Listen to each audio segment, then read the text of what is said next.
This is Mark Waid, writer of Superman Birthright, and you're listening to Krypton Report.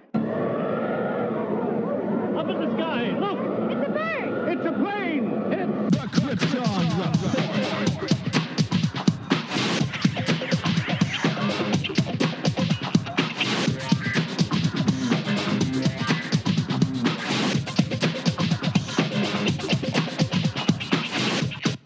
Host Tyler, and welcome to Krypton Report, a podcast dedicated to all things Superman, Supergirl. We're going to look at the Supergirl TV series as well as the Krypton TV series, anything that has to do with the characters in their world. Comics, movies, TV shows. We will talk about everything and anything. We are part of the Southgate Media Group podcasting network. You can find us on Instagram, Twitter, Facebook, at Krypton Report. You can also email us at kryptonreportpod@gmail.com. If you get a chance to go over to iTunes, Apple Podcast, please leave us a review to help us get better. You can find me personal at JTYPatrick on Twitter and everything else. You can buy a Krypton Report t-shirt at tpublic.com. Check it out. They have all sizes, colors, styles of shirts. Just go to tpublic.com and search Krypton Report, and you'll see our logo. And every time you buy a shirt, it helps support other podcasts from southgatemedia.com. Thank you. Enjoy the show. Welcome to the Krypton Report. Now, new information has come to my attention. See, recently, I thought my guest here, my partner in crime now, was the Superman of Earth 2. But no, that's not the case. See, upon this weekend last, when we got to meet face-to-face, we realized he is actually Superman Red, as I am Superman Blue. So welcome back, Mr. James Cole. Welcome, James. Hey, how's it going? Pretty good. Pretty good. All right. Got my crazy Superboy and Supergirl in the other room going nuts and playing, but that's kids for you. All right. Well, I'm here by myself, luckily, right now. I'm at home alone. One's off with Grandma at my nephew's basketball game. Other's hanging out with her friend, and wife with her friend. And you're with your friend. Yay! And I'm with my friend, yes. I am alone in a quiet house, being able to do this. We got back from the gym. Everybody went their own ways. And I am here. Yeah, the gym. Sounds fun. Jenny and I are trying to get back to the gym. The hardest part, honestly, what do you think the hardest part about going to the gym is? The hardest part about going to the gym is actually going to the gym. Once you're there, the job is easy, but it's actually getting up and going, especially when you got to take kids with you or take them someplace or what have you. That's it right there. The hardest part for us right now is having someone either watch the kids or if they have to go with us, trying to deal with anything. And as you can hear, Solomon is on like the call of the wild. But yeah, that's been honestly the hardest part. Like Judy and I have been so motivated to go, but just Yeah, we had taken the kids when they were younger, and they usually want a little bit of attention, so sometimes you got to go back and see them.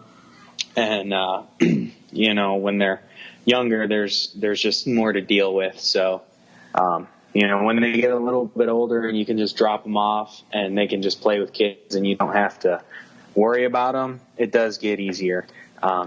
So there's something to look forward to. Just got to push through the difficulties. Great words from the man himself. All right.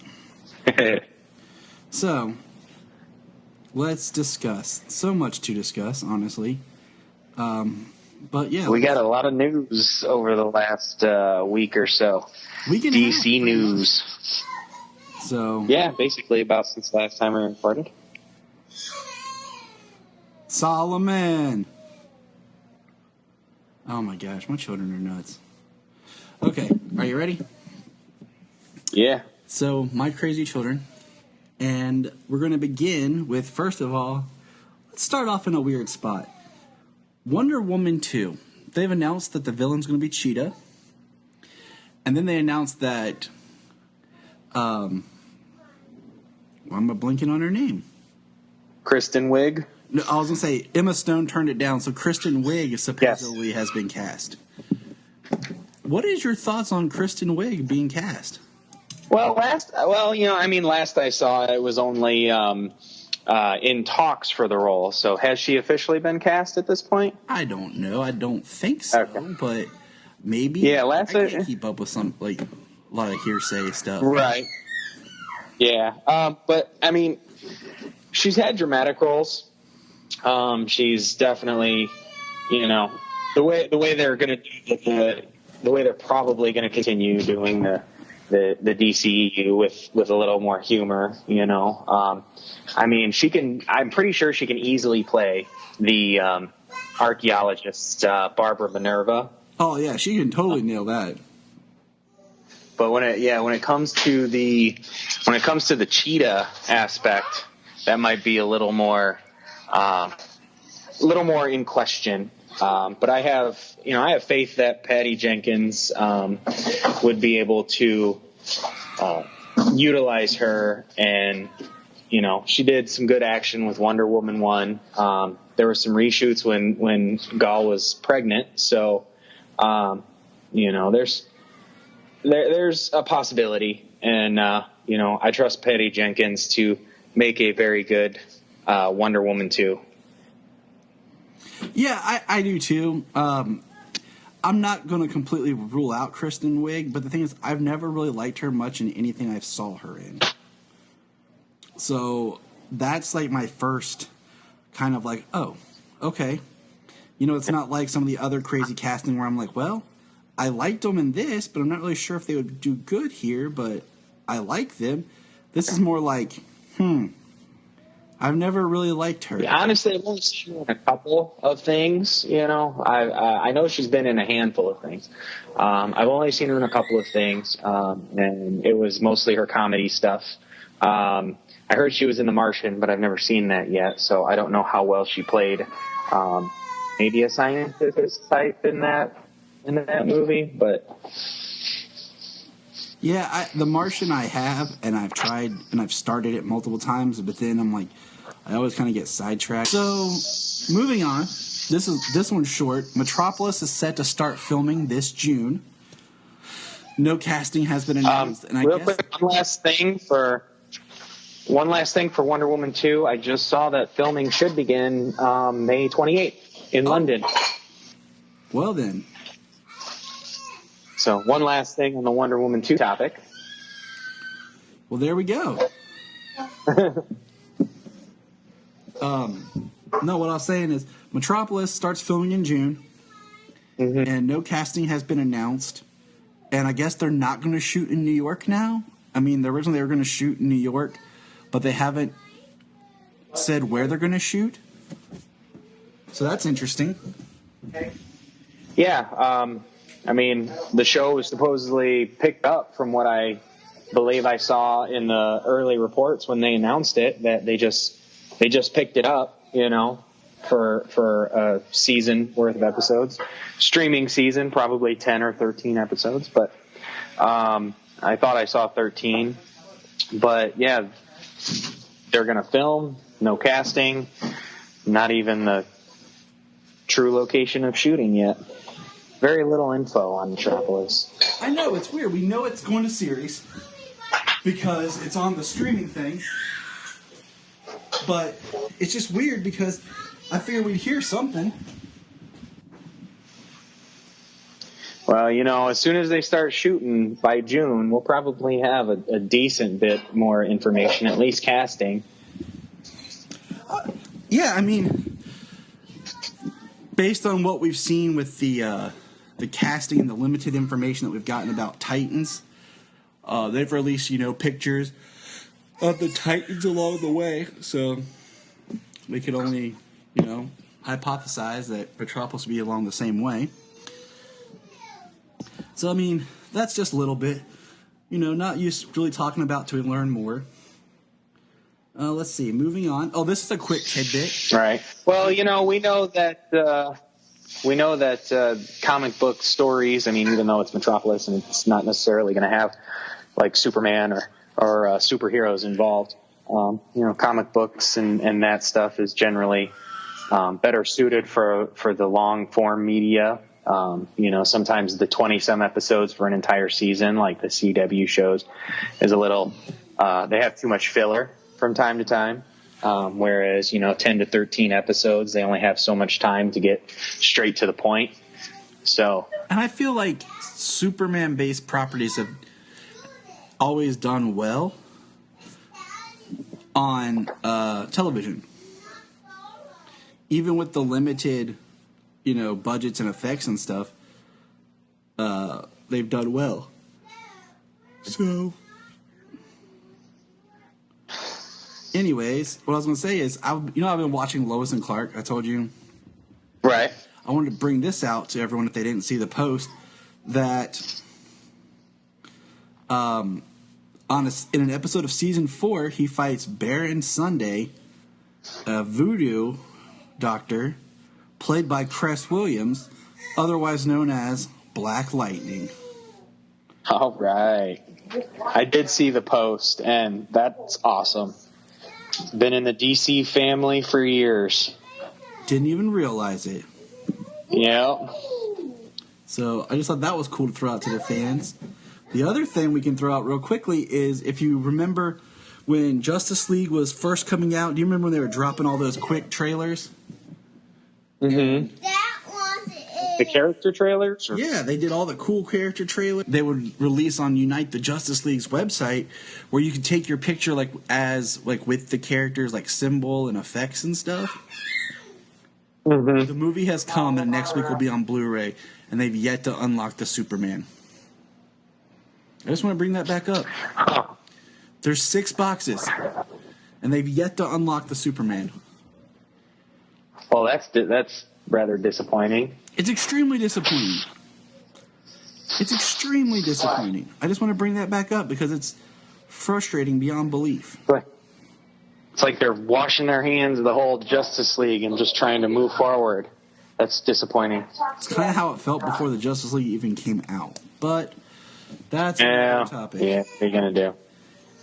So, on the topic of Justice League, all the Vero and Zack Snyder posts, and there was even one post on there. I was trying to find it again, but I couldn't find it right offhand.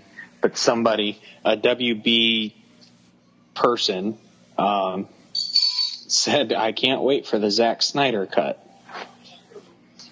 good. Yeah, I'm hoping that that there's just hope. My thing is, my thing is, as much as I want a Zack Snyder cut, it's I want more of the full vision of what the film was intended to be. And we know that there's stuff in this cut. So it would be really nice to see that stuff. So just throwing that out there. Now, did you see the released concept image art of the Metallo that was supposed to be in the original sequel to Man of Steel that ended up being turned into BVS? I did. All right, let's talk about that for a quick moment here. I'm pulling this sucker up. All right. So, what do you think about this Machine Gun Metallo? Well, he had some heavy artillery. That's for sure. I mean, we definitely realized that we were going to get Kryptonite. But, I mean, he's got a giant rocket engine. His arms are 2 giant, massive, multi-machine guns. Looks like no legs. It looks more like a transformer with a human's head that's glowing green. Yeah, pretty much. It's a small photo. I haven't seen a large close-up image of it.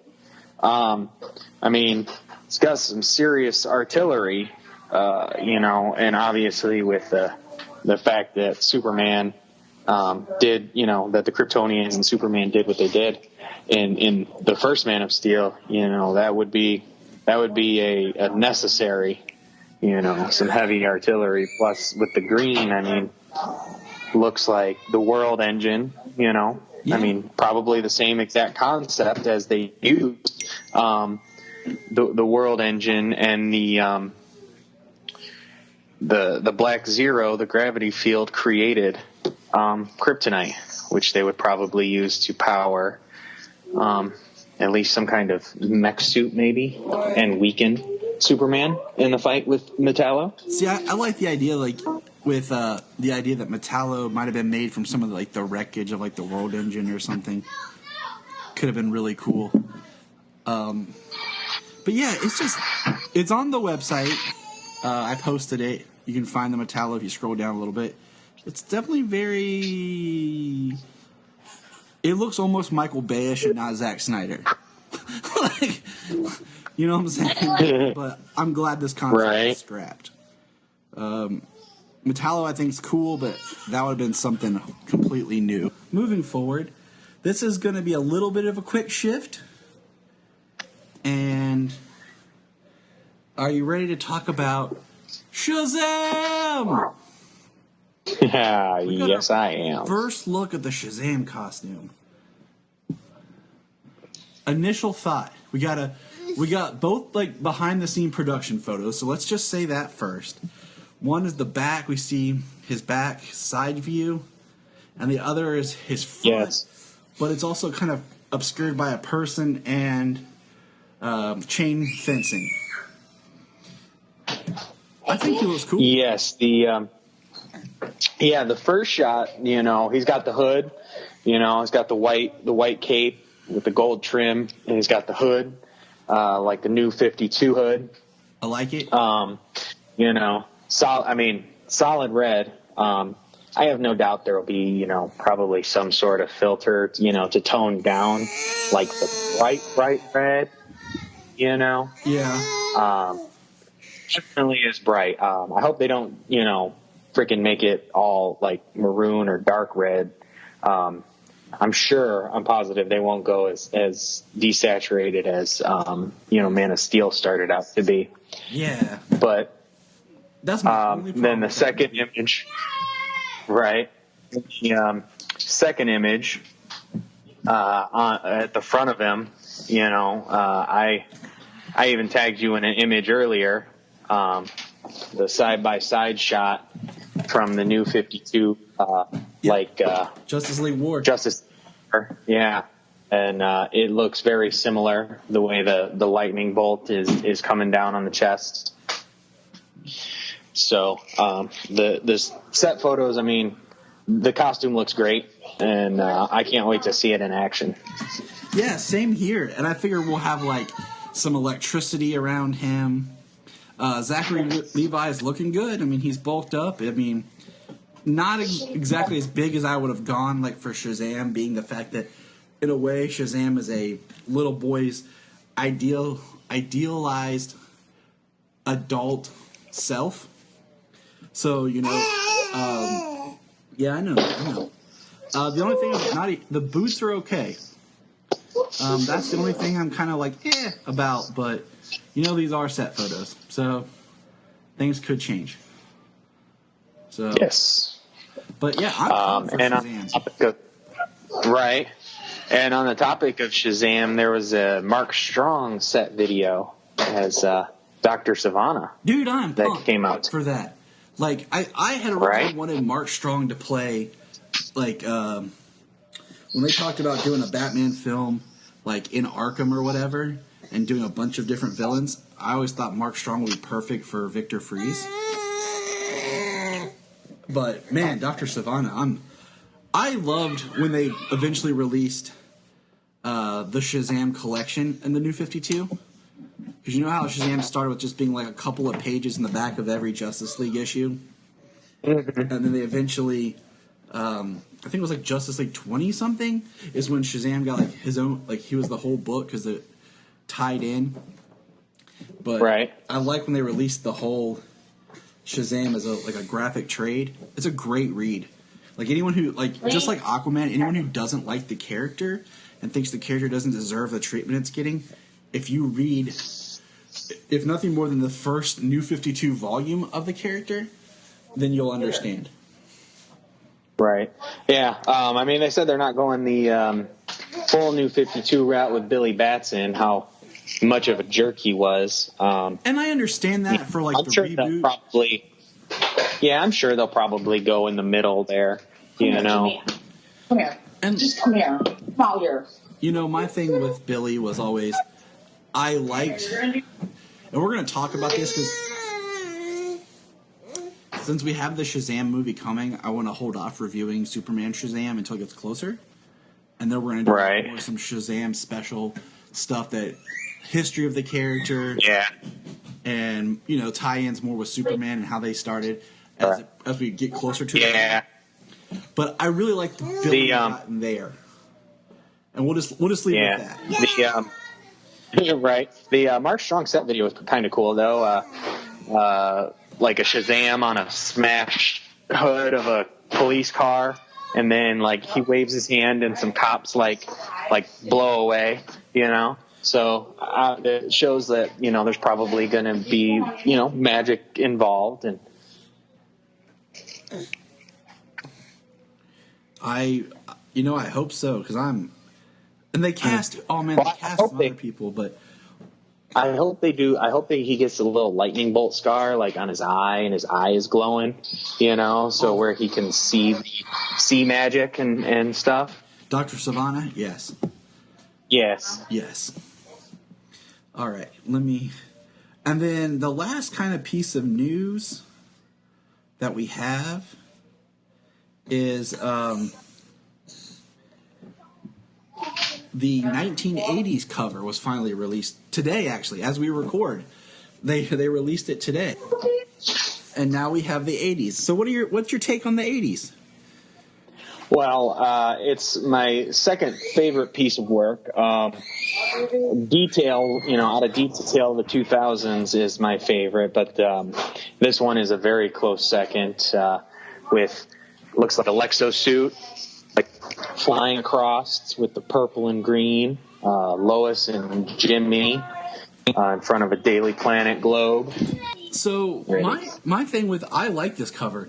I like that it has layers where you see like the Skull Brainiac ship. We're gonna move now. I got a couple of little bits here real quick that I wanted to ask, just get an idea.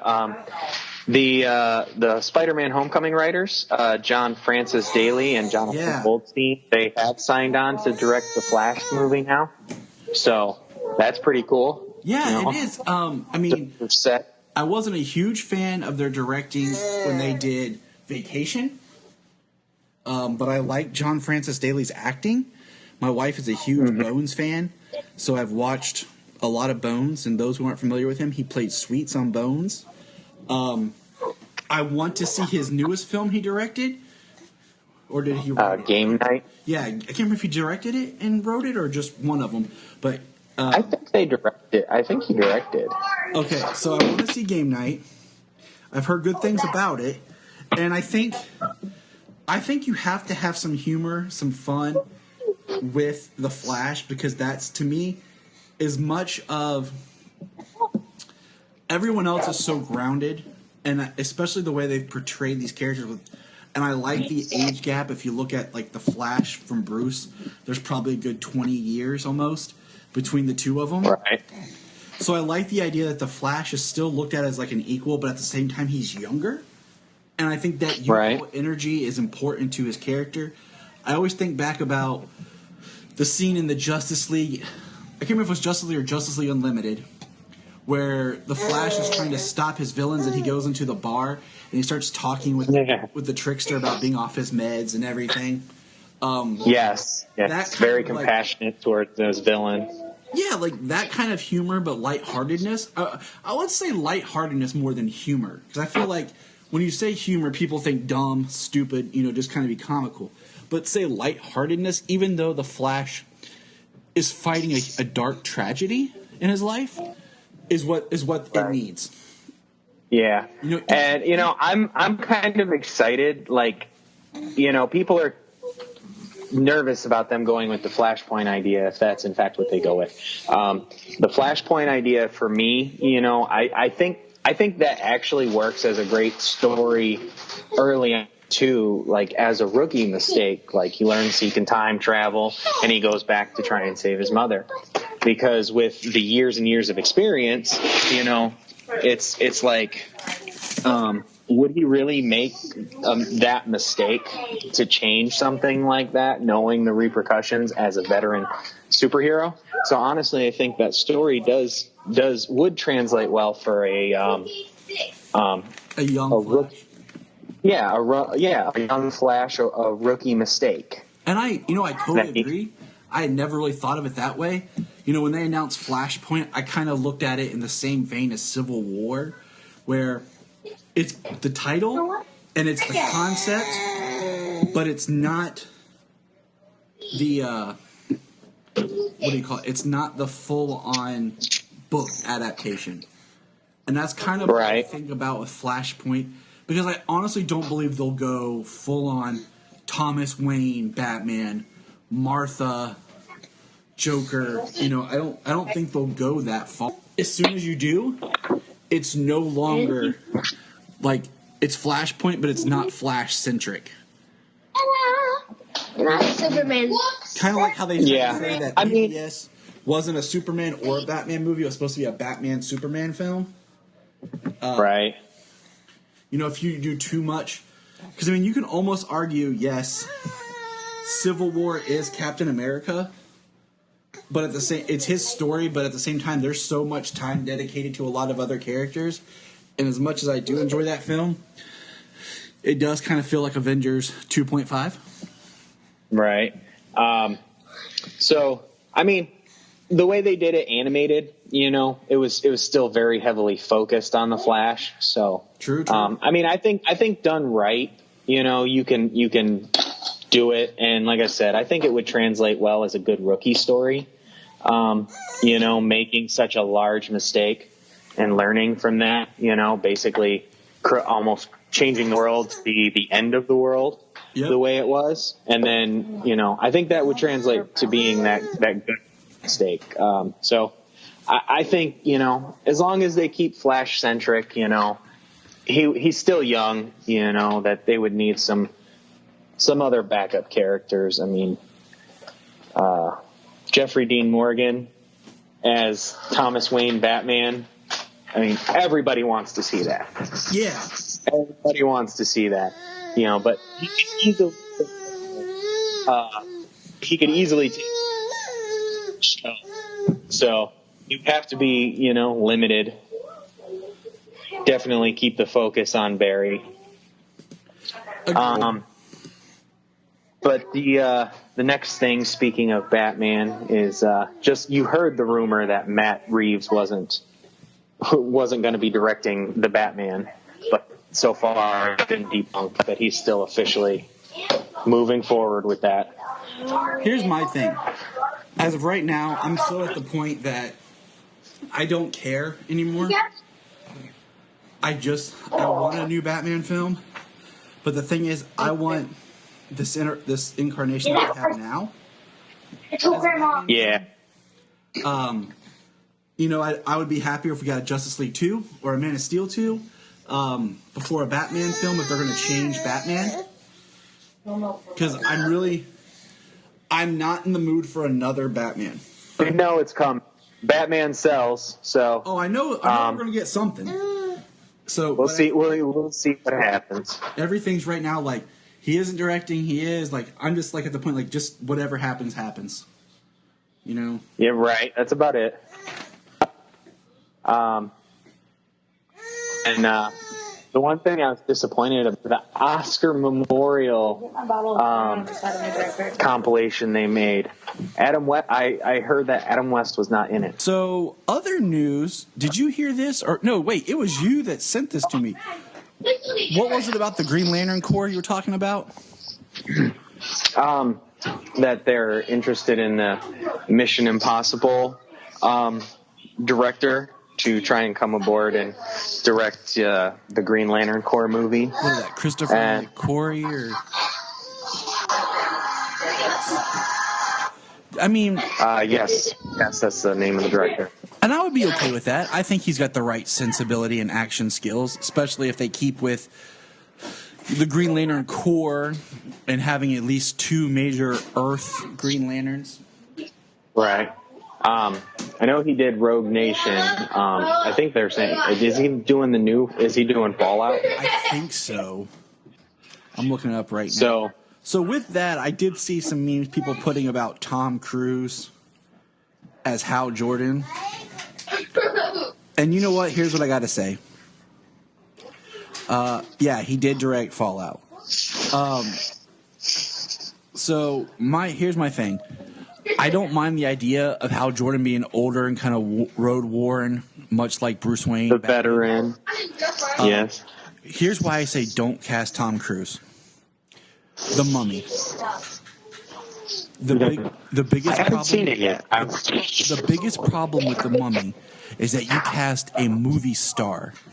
So much of the film revolves around him, making sure he's in almost every shot, that it doesn't let the story breathe. Like, we don't get enough about The Mummy. And I won't spoil it for you or anything, but just keep that in mind when you watch the movie, that if it had been somebody who... I hate always saying like an up-and-comer, but someone who's not a movie star, but an actor, you know? Yeah. They can service the story more. You know, Brendan Fraser wasn't a movie star when he did The Mummy in '99. And because of that, it made a better film. So... Yeah, I mean, I enjoyed the Mummy movies, Brendan Fraser, so... I want to see it. I'm interested. You know, sadly, the Dark Universe monster movies had a rough run. Here, I think if they can pull it together, I say go ahead, add Dracula Untold to the canon, because they never had cast a Dracula yet or a Wolfman for it. But supposedly we have our Frankenstein and all that for it. And get a really good film together for it.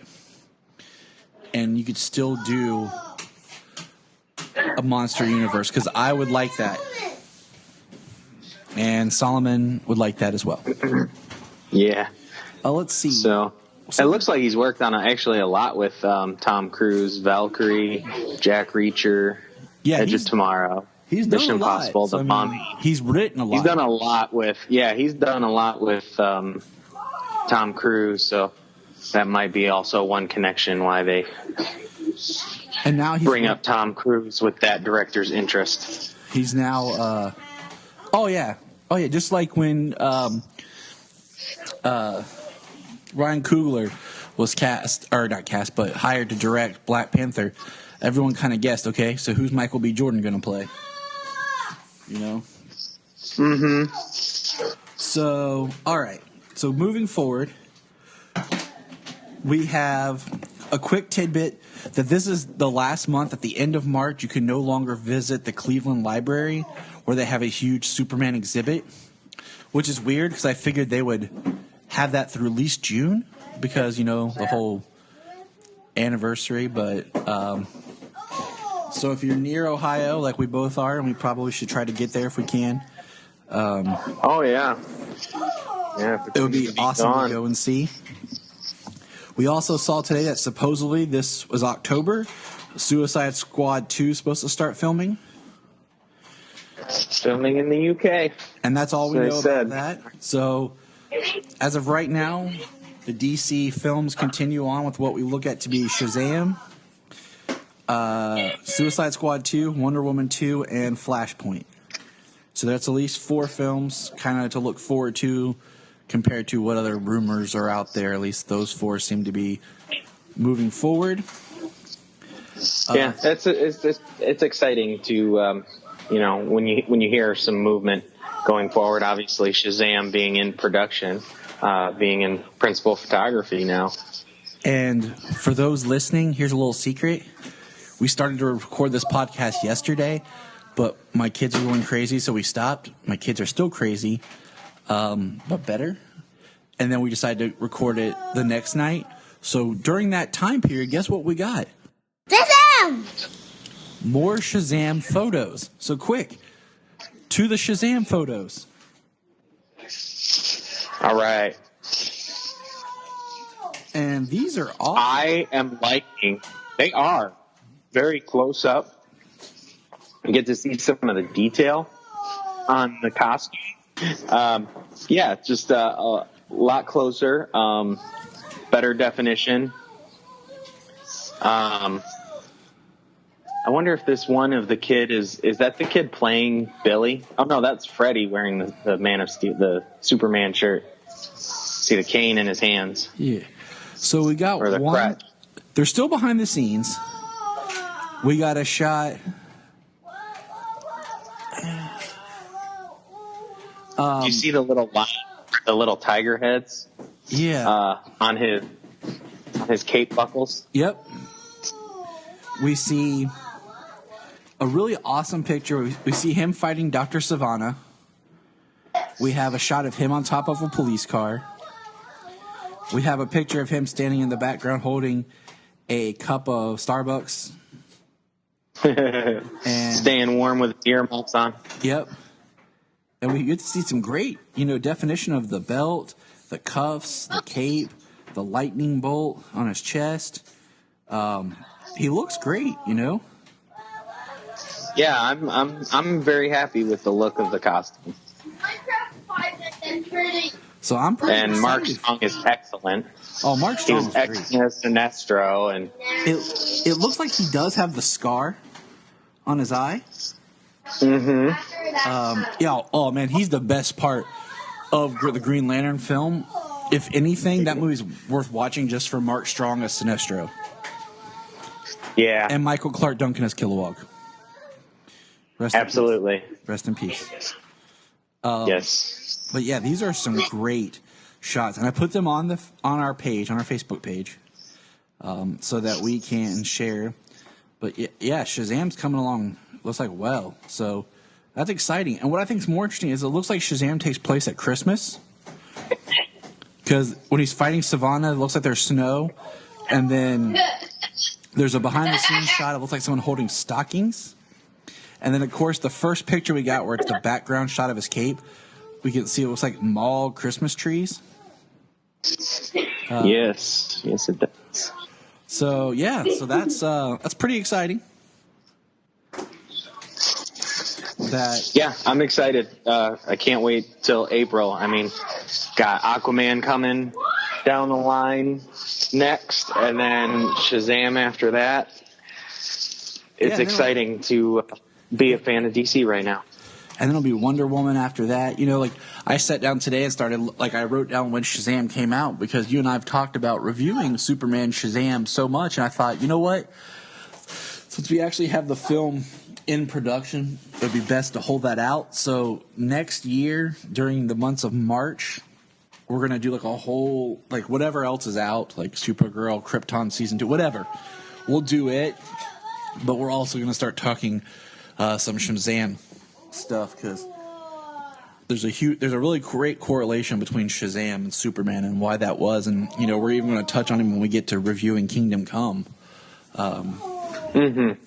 So look out next year, a year away, we'll be talking more Shazam. Yeah, a year from now we'll be talking Shazam, And then and we'll always be keeping up on the news as it comes. Here's something I wanted to ask you. I got thinking about this, and I pitched this to Phil last night. Phil and I were recording for our Watchmen stuff, and I caught a little bit of that. cool. So, with the whole Trunks debate in Superman, I've kind of rationalized this. If you want to bring the Trunks back in the comics, okay, but let's leave the Trunks out for live action. We've gotten the Man of Steel suit, the BVS/Justice League suits, and we got the Tyler Hoechlin on Supergirl suit, all without the Trunks, and they look good. It's a little different. They do. But I feel like if you brought the Trunks back, it's really going to be kind of jarring in live action. I just think if that's the compromise that I can get, where the Trunks, let's go. Okay, so let's look at the most recent I can think of superhero live action with Trunks. Okay, would be Michael Wilkinson's Night Owl 2 costume from Watchmen the film. If you look at it, the trunks do look good because they're not prominent and they don't really look as much like trunks. I mean, I think Michael Wilkinson's an amazing costume designer. I love all of his work. So, I mean, he pulled it off with Night Owl. But I just really think that live action time is done for that. We don't need that anymore. If you want to do the comics, okay, but well, I mean, I'm a big fan of the Rebirth costume as it is right now without the trunks. yeah, I've I told Phil enjoyed it without the trunks since the New 52 began, and with the live action. It's been almost 7 I'll always years. remember the trunks, but yeah, I always remember the trunks with Always fond hold on to memories. the But I do enjoy, yeah. But I definitely do prefer it without. It's almost been 7 years in comics without them. That's a whole generation of kids that have grown up without them. Why is he wearing his underwear on the outside now? That's 2 live action iterations that kids have been exposed to as their first Superman without them. I was going to say something else and I just forgot. Dang it. Plus the DC animated, especially the continuity based off the New 52. Yeah, the Superman in that, he's a solid blue too. And also Justice League Action, the newest DC cartoon series that's still going. He doesn't have the trunks. And it looks fine in Justice League Action. You know what? Thinking about it, I am hoping that this is just a callback to the 80 years of history. It's 1,000. It's 80 years. I'm thinking that, they're just going to be doing this for nostalgia, but continue on with what they've been doing. We'll see. Why? We're going to see. I hope so. That's what I hope. Because, honestly, the current costume right now, if it had the cuffs around on the wrists, I'd be completely fine with it. Because I like the cuffs around the wrist. It gives a little bit more definition to the suit in my mind. And, I'm happy they went back to the very general costume, the way the boots are designed, the look of the blue suit, the symbol, the cape. The belt's a little mixture of the red and the gold to kind of break it up and bring continuity. It's the second suit that we've had in Rebirth. Yeah. It's the molding of Superman red and blue together. Right. So I'm fine with it. Just bring on the cuffs, and it'd be probably my favorite suit.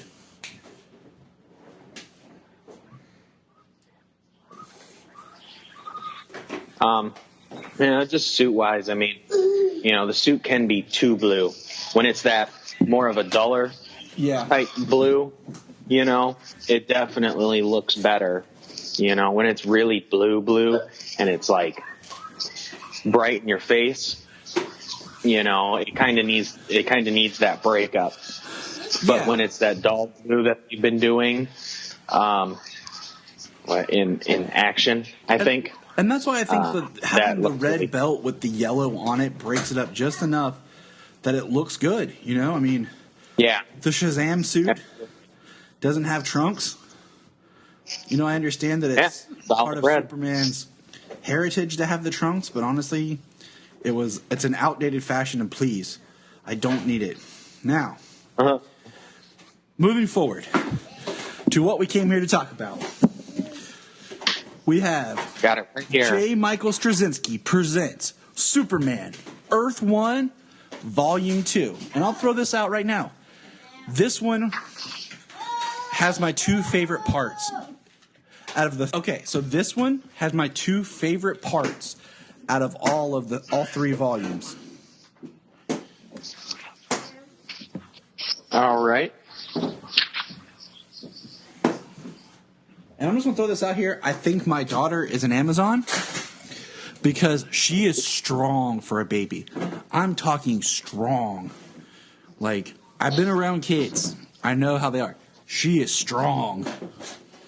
Oh, yeah. Oh my gosh, dude. She might be able to bench press the car.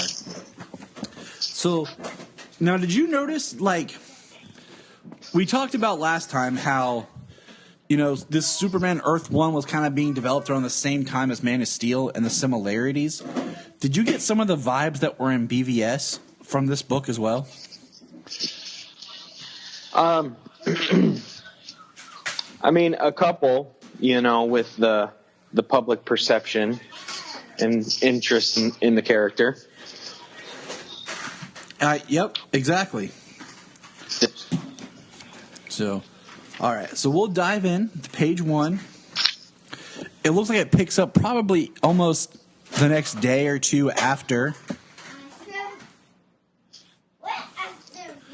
the first one, because we have Clark's article from the Daily Planet hung on the wall, and we have him and Perry talking about why these articles are behind glass, that it's old news, no one cares about yesterday's news, and to keep moving forward.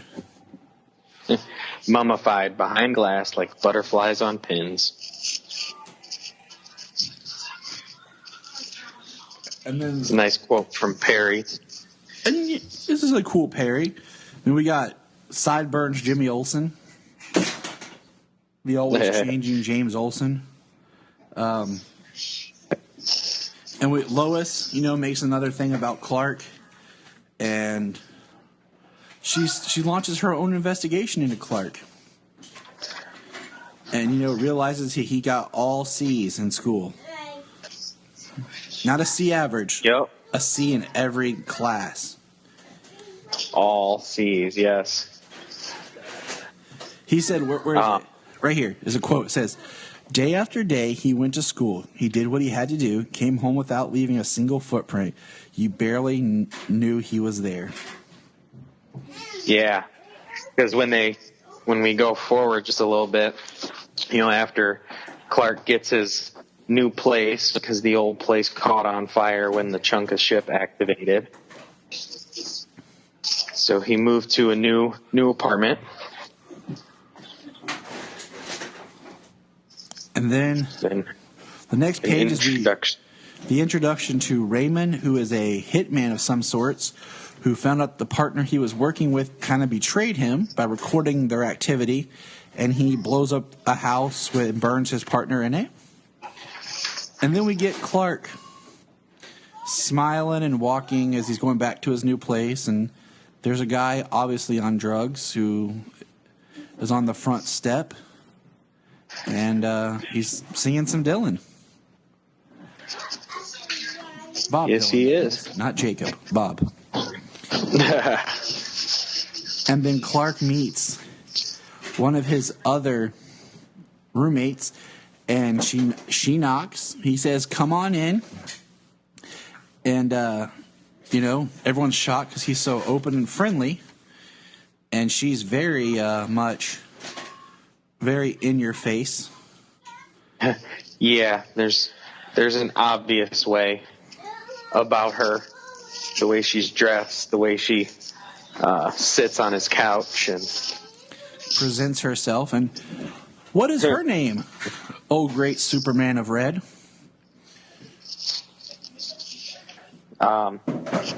Lisa LaSalle, So LL. I think it's interesting. She's kind of a hybrid character of like a Lana and a Lois. Like they introduced a new double L character in this universe, and she's kind of this really cool hybrid of the two. Yeah, and she's smitten with him like straight up, right away. It's because Clark, who was it was talking? I was listening to talked about that Clark would give off a vibe of just peacefulness. That he'd be someone that you feel like he's easily approachable, that you could just tell your darkest secret to, and not worry about being judged or anything. Like just someone you feel like Yeah, you really he's open up to. extremely non-threatening and so unjudgmental. And you can definitely tell that She Clark, invites him. I like the scene where he's holding ice cream and he's heating up because the ice cream starts to melt, and she calls him out on it. And she asks him if he wants to go see the Rocky Horror Show. Yes, the Rocky Horror Picture Show. I love that I love that performance. I love the movie. Why didn't you tell that when we met? Because my wife would have been so excited and would have talked your head off. Oh, yeah. Because she recently, our community theater did it 5 years ago, and Jania was the music director. And then they did it this year, and she helped with the music and dance choreography this past year. Yes, I do enjoy some musicals and things like that. And I do Rocky Horror Picture Show is probably one of my favorites. So this is why Along with Phantom of the Opera. I know two completely different things, but it's okay. Some of my favorite stuff, and my mom or my wife love. If I can work this out, this isn't a spoiler, I promise. But if I can work, we're gonna try to review. It's a bird. It's a plane. No, it's Superman. I've been wanting to do that for a while. So if I can work it out, we're gonna try to do that at some point in time. The Superman musical, okay. Yeah. So I figure it's going to be something. But anyways, continuing with the good stuff. Yes. We see what we're here for some reason Raymond is breaking into a Star Labs facility. And did it throw you off that his name was Raymond when you find out who he really is?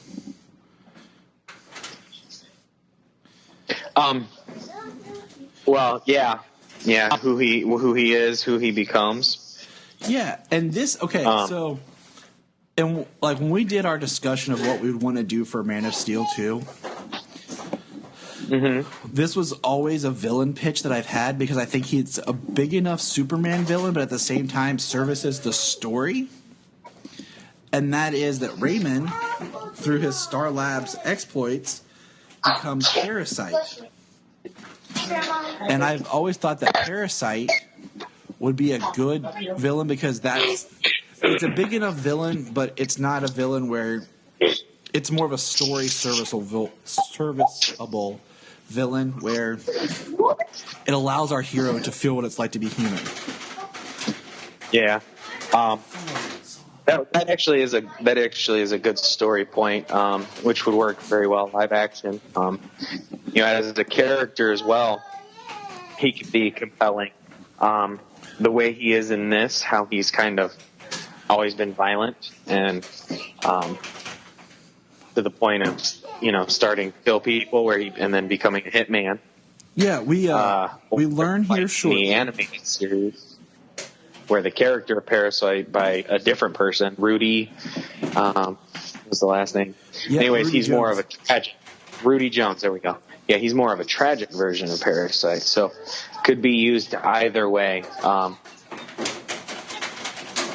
go on. So it is a character I think has always been interesting.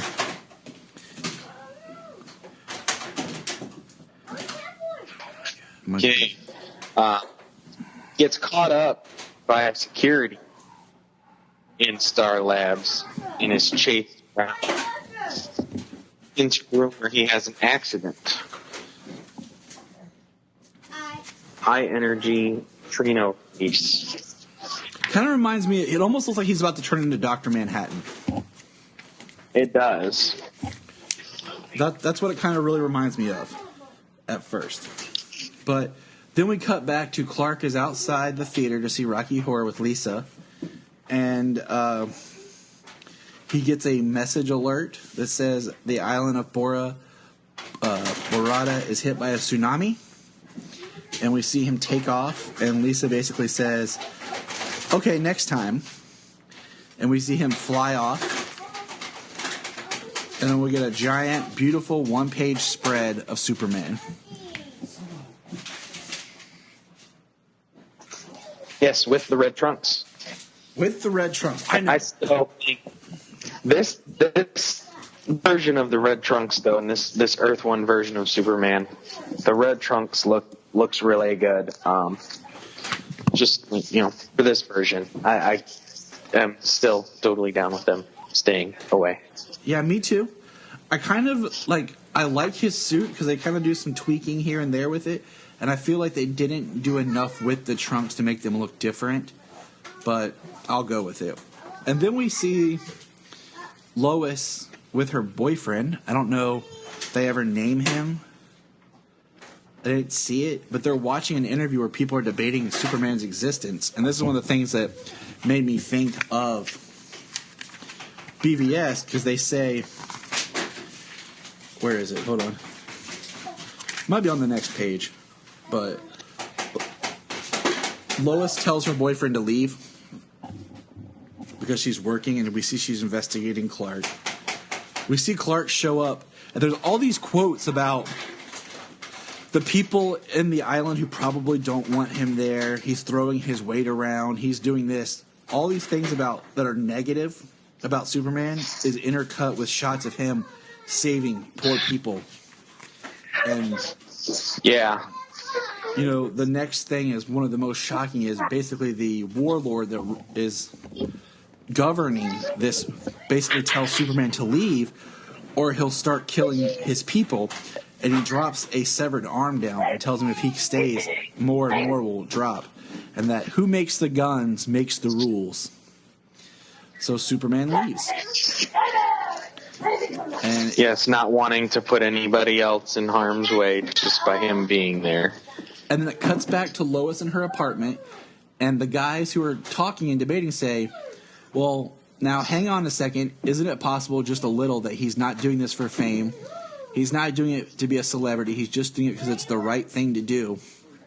We have a panel of them all straight-faced, and the next is they're all laughing. And that right there just shows how much of a cynical world that we can live in. That people would always think that, that's the world we live in. That Yeah. I mean, that's the BVS quote where maybe he's not a god, maybe he's just a man trying to do the right thing. And it's like, do we so not believe that anyone would do something just because it's right? I mean, are we that far removed as people that we can't comprehend the idea that someone does something just because it's the right thing to do? And that's not for you and I to I'm solve, sure that but there are plenty of people. It's not, but sadly there are people that's all that matters, and that's the way they would think. And then the next scene we see Parasite is going into like a quick convenience store, talking about needing more energy. He drains the life. And then we get a panel of Superman, kind of what he wishes he could do to that general. And it shows him with his heat vision just melting the general, melting the tanks, melting their whole army. Incinerating his army. And then just walking through it. And that's what's funny is that art reflects the art of the cover. And he's imagining this while we get a cut of Lois Lane, who's calling Clark's old teacher and is learning about Clark. And his teacher talks about how Clark was really smart, then all of a sudden just stopped. Started getting just C's. Took an IQ test that was off the charts. She recalled a time that Clark was at the dance, just kind of watching as if he didn't understand how to be a part of things. And I think, in some ways, I feel like the way they describe this Clark is more removed than what I think Clark would actually be. But I feel like the idea of this Clark being the idea of the type of fear that he could go through, if he were to possibly not be in constant control, that physical contact, no matter how small, if he wasn't 100% exactly how he should be, it could seriously hurt somebody. So like he couldn't even dance with somebody for the fact that it could, if he moved the wrong way, he could rip them in half. So we get this shot panel of Clark listening to the radio, and it talks about there's no end in sight, and it seems no one can do anything to stop the dying in the country that he went and stopped the tidal wave, and he just destroys his stapler. And the next is like flashbacks of Rudy in school beating up kids. Or not Rudy, Raymond. Rudy's the other one. Raymond. Yes, after he sees what he is, after he sees the reflection. And we get a shot of where we see him defending his sister. And, his sister's getting picked on. He shows up, beats the two kids, and then bites the one dude's ear. And we see that he's a monster, but he protects his sister. We get some more shots of him killed somebody with a baseball bat in an alley. And, now he's the parasite. And we see pictures. And just the next page after that shows him with a trail of bodies, just one after the other, draining their energy. And then we get the colonel in front of Congress debating about weapons or not to have themselves to protect Superman or against Superman. And it's always an interesting thought. But then the next page is once again Clark's walking back to his apartment. He sees the same junkie outside, and he's trying to talk to him. Clark uses his X-ray vision and sees the needle in his pocket, sees the track marks. And he goes up into his room, and there's Lisa. Very revealing outfit. Inviting him over for dinner. A candle. There's my Godzilla daughter. She's terrorizing.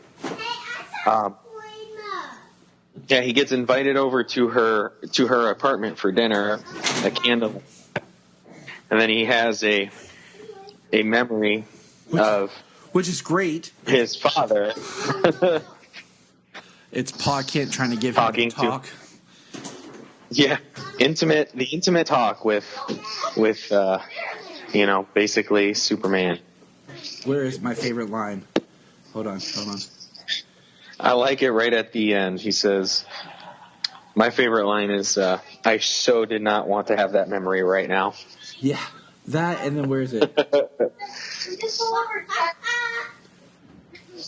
Here it is. All I'm saying, son, is Man of Steel, Woman of Tissue Paper. Exactly. Do you have any idea how many years of therapy it's going to take to get over this? And I feel like Lisa is like laying it on thick. I mean, she comes out with a pink see-through nightgown that he doesn't need his X-ray, just wearing her underwear for dinner. Talking about being more comfortable. And yeah. She kisses Clark. She did say, what was her line? Well, for me, it's more, he asked, more comfortable. She says, well, for me, and if it makes you just a little bit uncomfortable in your clothes, well, mission accomplished. She's laying it on pretty heavy. And then it cuts to the police as Parasite's coming through to Metropolis.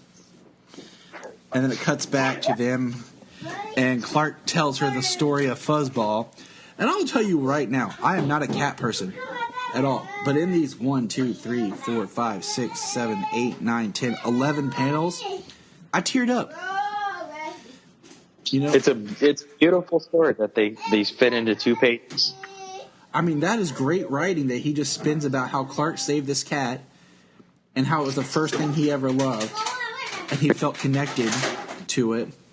And then how it died just by coming to him and like laying. And then my favorite line is, it's kind of like it's broken up, but it's, so I took her to somewhere I knew she'd be happy, where she could always see me and I could always see her. I'll probably have a lot of explaining to do about it someday, but it's what she would have wanted. Because Clark buried her on the moon. Yeah. I mean, it's beautiful. Like, man, there's a book. I gotta find it, and I think it's in Rebirth. I think of them talking about Jonathan Kent, and I think it's like Zod trying to break out of the Phantom Zone or something, and it's basically Krypto defending him, and it's all these things about like what Crypto's doing to protect him that he doesn't even know about. I gotta find that book. I have it somewhere. All my stuff's packed up's a problem. But it's right. Great book. So then, it cuts and we see Lisa crying about how beautiful it is, and then Clark hears some stuff and he quickly takes off as Superman to go and help, and he starts fighting Parasite. And we get some great shots of him fighting Parasite, and then he gets punched and starts bleeding. And then Parasite grabs him and holds on, and it just starts getting bigger and bigger. And then Superman's fighting as much as he can, and eventually has to leave and retreat back to the fortress where the ship is. And basically the fortress is the ship building kind of the fortress. Yeah, inside the ice where he put it. And then we are revealed to what do you call it? It cuts back to Rudy's sister. Or not Rudy. Dang it, Raymond. I'm going to keep screwing that up. I got Rudy on your mind now. Yeah. Raymond, the Parasite. They're telling her that her brother is the Parasite, and she doesn't believe it, but she's headed that way. We see the government trying to blow him up with nothing working. But he wants more Superman because that gave him the best rush. So where does he go? The Daily Planet. And then we find out that Clark's working with the ship to build him a protective suit to fight Parasite. And that if he takes Parasite on and the Parasite drains him too much, he might not recover. It would damage his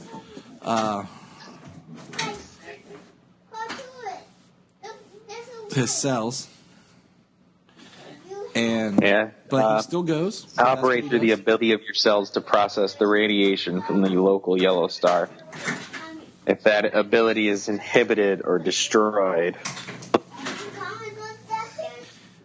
Yep. And he gets in a fight, and basically Parasite takes his stuff, so he ducks and hides his suit in an alley and gets some homeless clothes, I guess, from somewhere. And he's walking around, and he comes back and falls into the apartment where Lisa's still chilling. And basically, she thinks he was mugged, trying to get a story that he was attacked. And then we see parasites flying, and they basically shoot a nuke into the space, and it doesn't work. And Parasite's just unstoppable. Kind of like the way they try to take care of Doomsday. Yep, take care of Doomsday. Yep, just made it more powerful. And then we see Clark wake up. It's been 3 hours. Lisa changed his clothes, makes a comment about him being commando, and that it's okay, and that he's got quite a body under those clothes. Clark's abilities start to return because he X-rays her. And where's the line? Oh, here it is. He was human for those 3 hours. He says, "Hey God, you couldn't have let me wake up an hour earlier, even a half an hour earlier. Maybe the only chance I'll have in my entire life, and I slept through it." And he's saying crap as he starts to fly again. crap. Yeah, right. That would definitely be the only time where he's human. I had to laugh. I forgot about that line. It cracks me up. But then we see the sister getting off the plane. The ship's telling him that the suit's ready, that he won't be able to absorb more solar energy while wearing the suit, and that if the suit's broken and Parasite gets him, it could drain him to no longer has his powers. And there's a nice bright shot of him yowling and things. So we get a nice bright blue shot of him saying, "Ah!" Yeah, that looks discomfortable. And then cuts back to the Daily Planet. Parasite's about to attack Jimmy. But then is the blue. After he gets the suit on, the ship goes But Yeah. Da-dum. And then I love, like, he's like a crystallized suit around him, and he's fighting Parasite, and it's like telling how the suits break in, Parasite's starting to win, Parasite's sister shows up, and this is heartbreaking because he sees his sister and he loves her, and he says, I'll always take care of you, always look after you. And then it cuts to where he imagines himself how he used to look as a young man holding his young sister. I'll always be there for you, Teresa. And then it's parallel with how he actually looks. And by him touching her, he killed her. The only person he ever cared and loved for, he killed. And Superman just, like, says no more and knocks him out. And the one thing I don't get is, if I was Superman Clark here, when I knocked him out, I would have taken him to the fortress or somewhere. I wouldn't have left him for someone else to get. But, you know, what it means to be human, and just how brave humans are for being vulnerable but still living the lives that they do and the things that they do from that time. And then this is one of my favorite parts right here, is we turn the page and we see a guy beating on Lisa. He says, teach you to scream, slut, no pleasure. And she's like, tears in her eyes, scared. And then we see basically her room, he's gone, and then glasses, and then the dude's face is in the snow. And this is the first one of my favorite panels in this, where he says, the dude says, where am I? He says, Alaska, but I'm not sure. could be Norway, could be Siberia. I can't tell when I'm going that fast, but and it's probably Alaska unless it's Siberia. He says, but how do I get home? The guy says, and he says, not my problem. And he tells him basically to never leave her alone, and to start walking. If you ever go near her again, if you ever touch her or call her, even think her name when you're sleeping, I'll find you and you'll have a big problem. And I'll start walking. And then we see the government has Parasite. Duh. And then we have Lisa talking to Clark about finding his glasses at the moment where he took the guy. She tells him that sometimes to make ends meet, she has to hook. Clark tells her, basically it's okay. He accepts her and that they're friends and they hug. And I think that's the thing is her character is she wants people to care about her and she doesn't know how to get them to care about her other than her sexuality.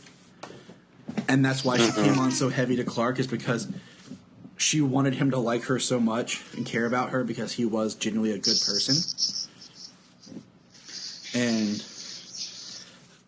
she said, I got my friend back, and they're hugging. And then, he kind of talks to Fuzzball on the moon. Now, this is my second favorite paragraph. And this is one of those times that when I read this, I just cheer, and this is why I love Superman. It cuts, and it says, it's him standing over the general. And I'm probably going to read a lot of this because I love these lines. I think you should... Oh, go ahead. I've taken the liberty of removing the gun from your nightstand. I wouldn't want you getting hurt by a ricochet. I figured you should know I've thought it over, and I've decided that you're right about power and guns. And now he's standing next to the general's bed, slightly hovering with his eyes red. And then it cuts to the general's face looking scared. And it says, like the ones you're hearing in the distance right now. I have an eidetic memory. I can call to mind precisely anything I've ever seen or heard. So these were your words, exact words. Who has the guns makes the rules. The next shot, excuse me, is the Superman symbol being shot, and it says, I put this to the test 10 minutes ago. I could have flown in, but I walked in. I wanted your soldiers to know I was coming. And it's a great shot of Superman just standing there getting shot by all these soldiers. And he's just taking it. Safa, baby girl, I know you want to go downstairs with your brother. And then it shows, I wanted them to see me, the soldiers, and the others who came with me. I told them what you had said. Those weren't there to hear it for themselves. They also decided you were right. Who has the guns make the rules. They told me that today's election day in Borada. And the sounds you're hearing are votes being counted against you. And somehow I don't think you're going to come out a winner. I can see this newly formed opposition party coming to give you the results personally. And then the general says, no, don't do this. He says, me, I didn't do anything. Everything that I needed doing was done by you and them.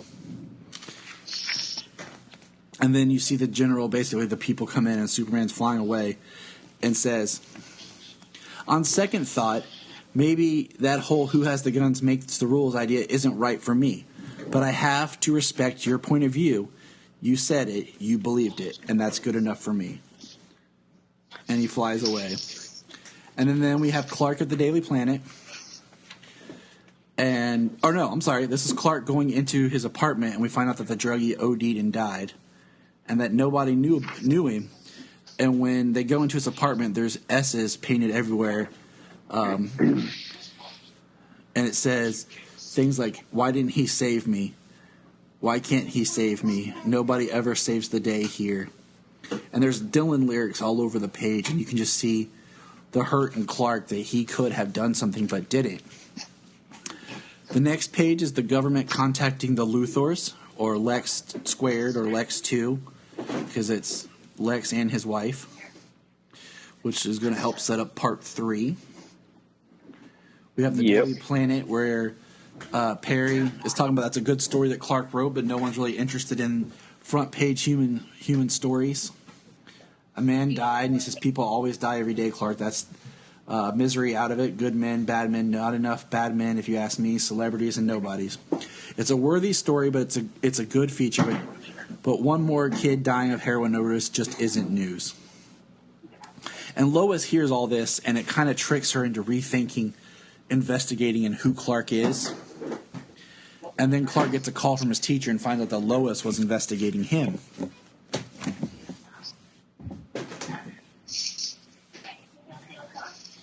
And it kind of sets off... It sets off his warning bells.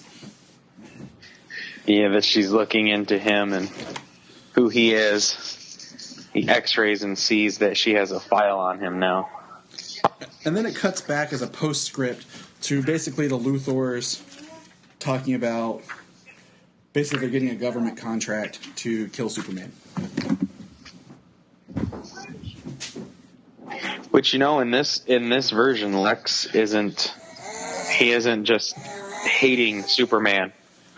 This is why he's never done anything to merit being killed, as far as I can tell. He's only tried to help people since the day he showed up. And that's coming out of Lex Luthor's mouth. And that's the sign that it's bedtime for Sayla. And Yep. All right, baby girl, we'll go to bed.